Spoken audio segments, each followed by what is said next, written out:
What up racer, it's Jerone here and welcome back to another League Racing video. Today we are here for AOR. China. Yeah, thanks Donald, I think we know where we are racing today. So it is China for today, and I personally experienced this track as quite a difficult one. Although my pace is quite good, it's definitely a tricky track, and I also don't necessarily vibe with this track, but we'll see what we can do. Very important for today, it will be a massive opportunity to score points since our top two, Ladus and Terror Racer, both won't be racing today. And as you will see in a few moments, we will only have 11 drivers today, so there's definitely plenty of opportunity to score points. Anyways, looking at the standings, it is getting very tight right now, around, well, going from 5th to 9th place, so it will be essential I get ahead of my championship rivals today. Anyways, going into qualifying, I have quite a different qualifying philosophy for this race, since there will only be 11 drivers today, and that means there's plenty of opportunity to qualify on the medium tire and still start in a decent position. So what I did was, first of all, I did a lap on the softs like I would do usually, but as you could see I decided to brake, and that will be a banker lap for the medium run I will do very soon. As you can see, comparing me and Solid Ninja's time, I think I could have done, or I think if I had finished the lap it would have been 29.5, so that would have been provisional pole in that case, but you will also see that there will be some other drivers that decide to go out on the medium tires as well, and that's exactly what I'm gonna do now. So 8 minutes left in the session, which means I would still have time for one more run if I mess up the lap. But hopefully that will not be the case. As you can see, already losing quite a lot of time to the Delta, because tire grip is, well, very essential in this qualifying lap. The medium tires are 1.2 seconds slower than soft tires. So if I can get within 1 second of my previous Delta time, then that will most likely be a good lap.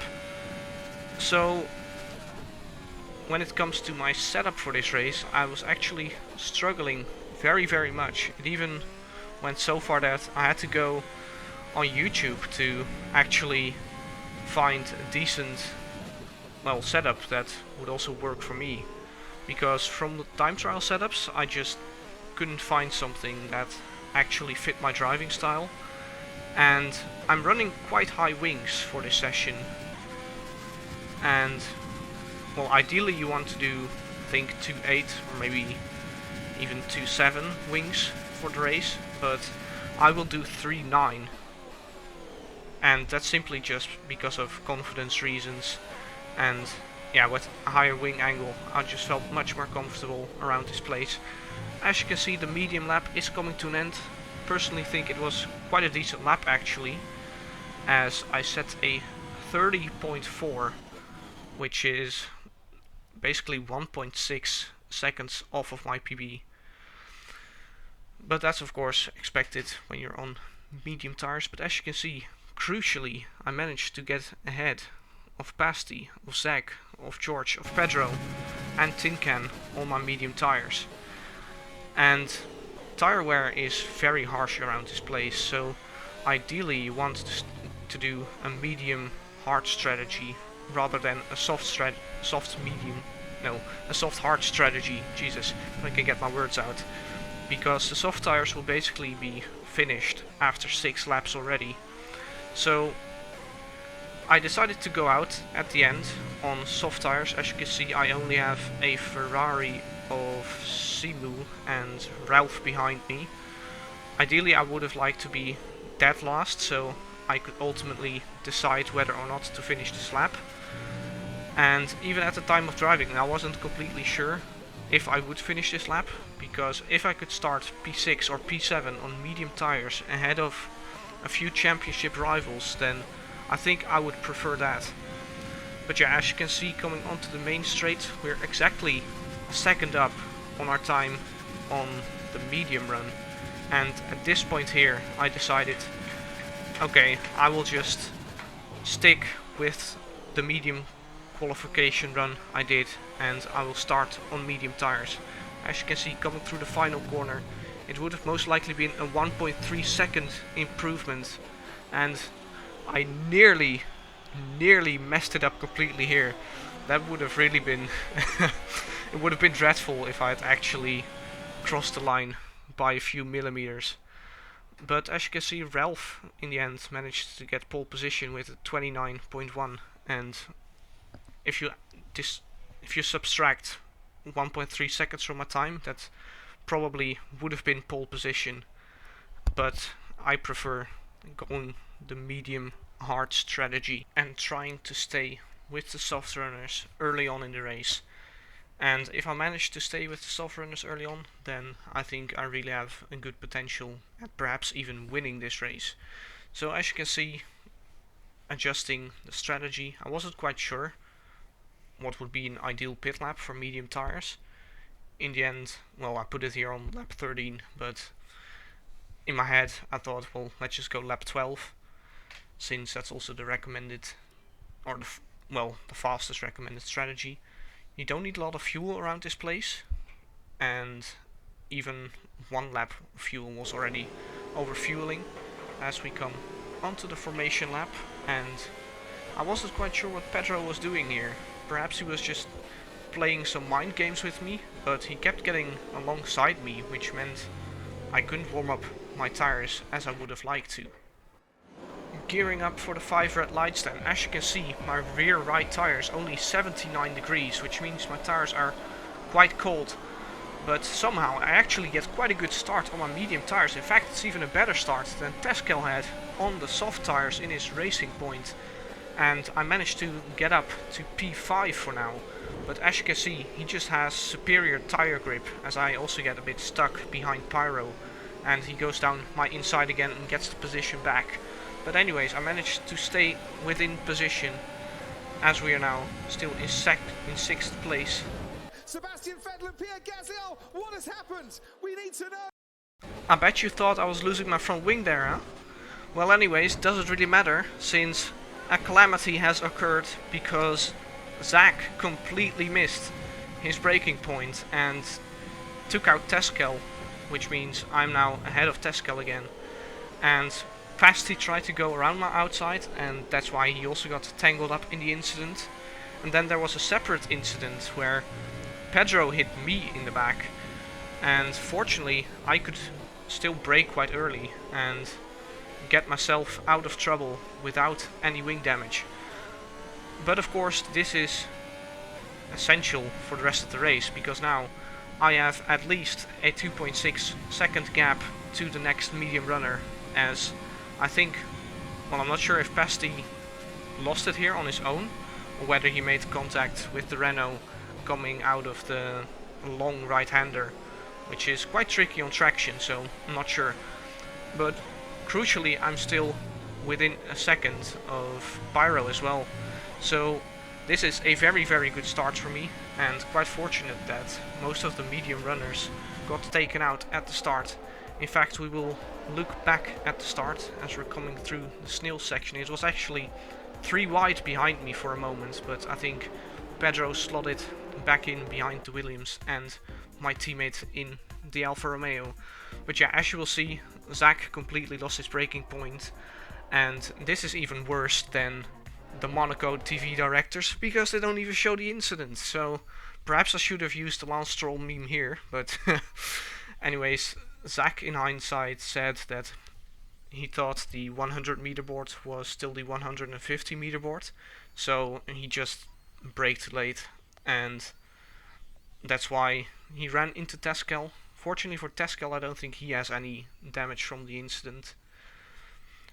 But this is of course good for our race, since now we are the lead medium runner, as Tin Can now got up to 6th place and he's still 2.5 seconds behind me. And unfortunately I couldn't quite get into the DRS window, but now on lap 5 you will see I get quite a lot closer to the drivers in front, as Solid Ninja already makes his pit stop on lap 5, as now Pyro goes for a move down the inside of the Ferrari of Simu as they go side by side through the snail section, which I think is the most beautiful corner on this track. I really loved the first couple of corners. It's a very fun section to drive. However, getting back to the race, you will see that they actually are squabbling quite hard in front of me, and that means that I will lose the gap I had to Tin Can, as he was also closing in by approximately a tenth a lap. He started in P11 on the freshest medium tires out of all of us. But you will see here, through the middle sector, I just get held up so much, as I also understeered a bit due to the dirty air. So this is not exactly how I planned the first stint would go. I thought I wouldn't really get tangled up this much, but now I actually don't even decide to use ERS, as I was fairly confident that Pedro or Pyro was willing to make a move on Simu, and that's indeed the case. So the only thing I can basically do here is just sit behind, try to save a bit of ERS, and try to absolutely bolt it when I get past them. But you will just see Tin Can is now within my DRS window. He gained nearly 1.5 seconds this lap, and that's just because I got stuck behind Pyro and Simu.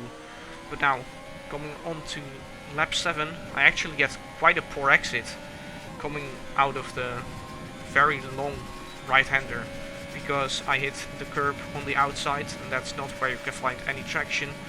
But still, Pyro's red lights was flashing, I had DRS, I had a lot of ERS, and I don't think he defended that hard and just let me go.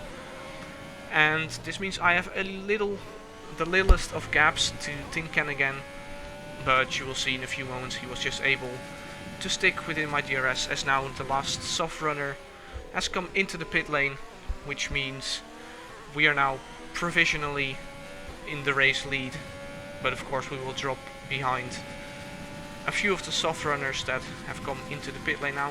My pace was quite decent. Tire wear was actually quite harsh, both in absolute terms as well as in terms of the distribution. My front tires were degrading quite significantly more than my rear tires, and on lap 11 Tin Can actually decides to come in, so this was the cue for me to push very hard to try and minimize the undercut he could get. I was actually not expecting him to go lap 11 already, rather I was thinking about undercutting him by going on lap 12. So Tin Can has decided to go for the aggressive strategy, as we now have Pasty behind us, 9 seconds due to his spin early on in the race, and the battle for the lead currently is between Ralph and Solid Ninja, and we will have to try to catch up to them after we make our pit stop, and we will have 6 to 7 laps fresher tires for the rest of the race, in case no safety cars come out, of course. But yeah, I overfueled a little bit.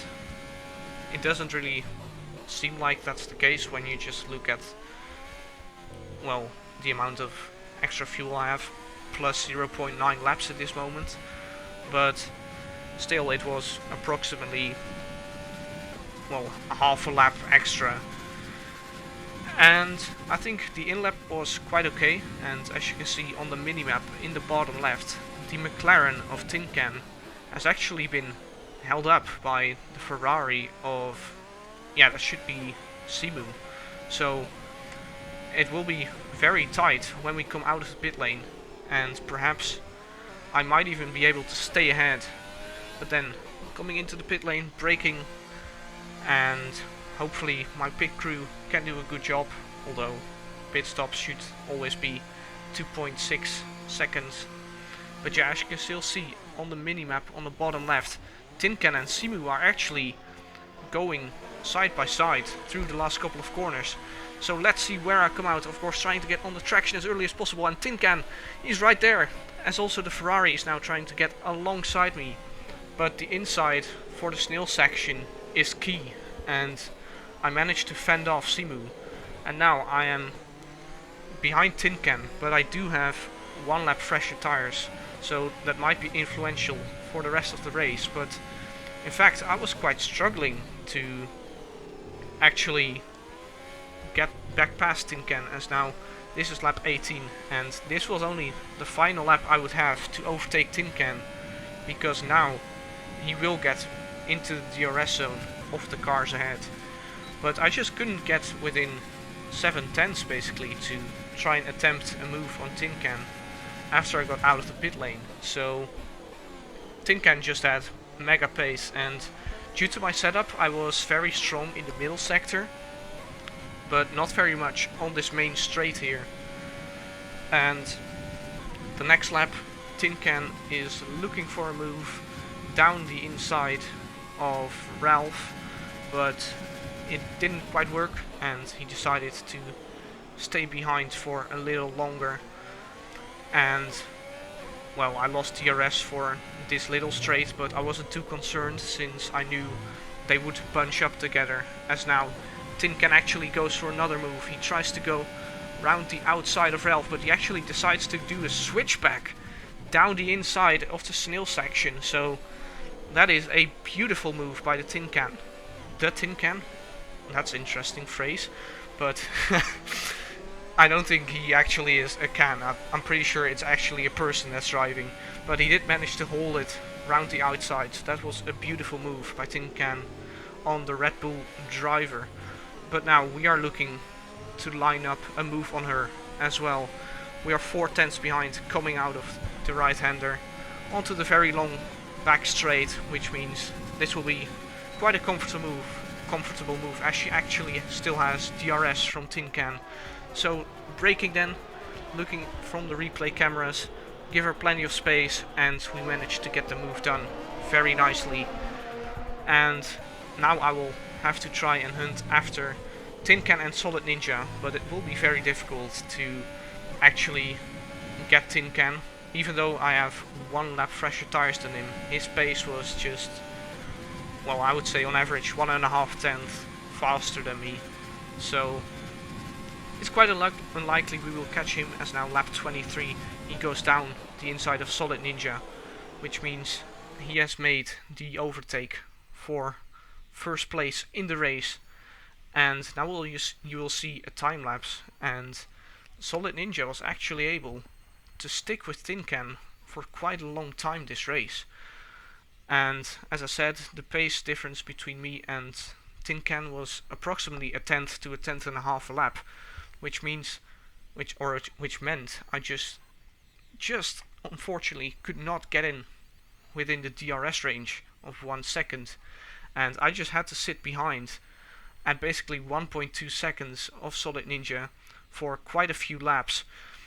But now on lap 27, this is the lap where the tire wear was just too much for Solid Ninja, and he couldn't keep up with Tin Can anymore.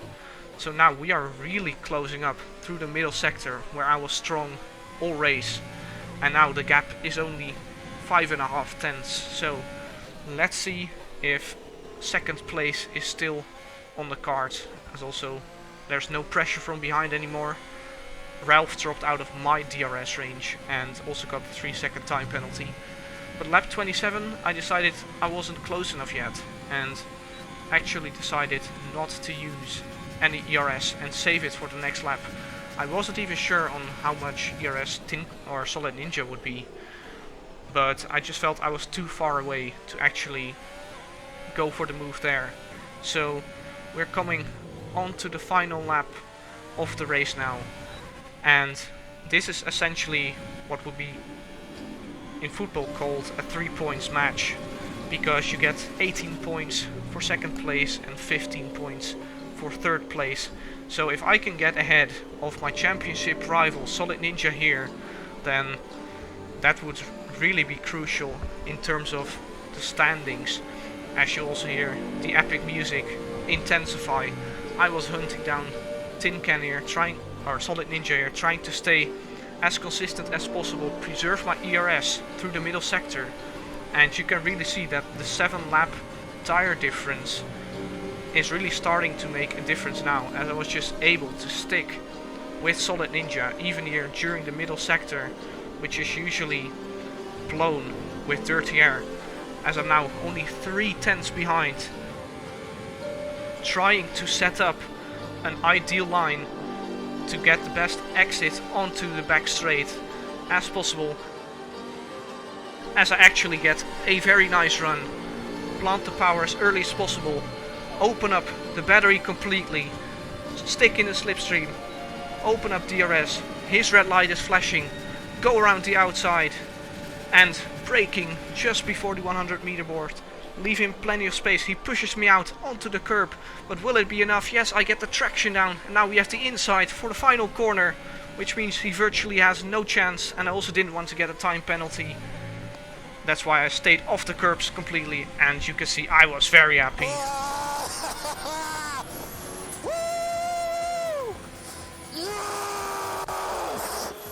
As you can tell, I was very, very content with that one. I think there was even an opportunity to even win this race, but I have to say Tin Can deserved this one. He was just a bit faster than me. I got a bit unlucky with the traffic early on in the race, which meant he could close up 2 seconds on me quite easily. But otherwise I think around the pit stop phase, or maybe a few laps after, he would have caught me anyways and overtaken me. So massive GG's to him. And also quite a different storyline which I didn't tell about yet. Ladies has won the championship without even racing today. Pasty would have had to win the race in order to stay in the championship, and he didn't. So congratulations to our semi-esport driver, Ladies. He was just somehow a lot better than all of us. But yeah, I'm just extremely happy I made this strategy work. I think it was indeed the correct decision to qualify 6th place on the mediums rather than qualify on pole position on soft tires. And yeah, I'm very glad I could make inroads on all my championship rivals. I don't consider Tin Can as a championship rival anymore, unless something really special will happen in the last 3 races. But if you did enjoy the video, then I would appreciate it massively if you could hit the like button and subscribe to the channel. And then I would like to see you for the next one, which will be around Mexico. Bye bye.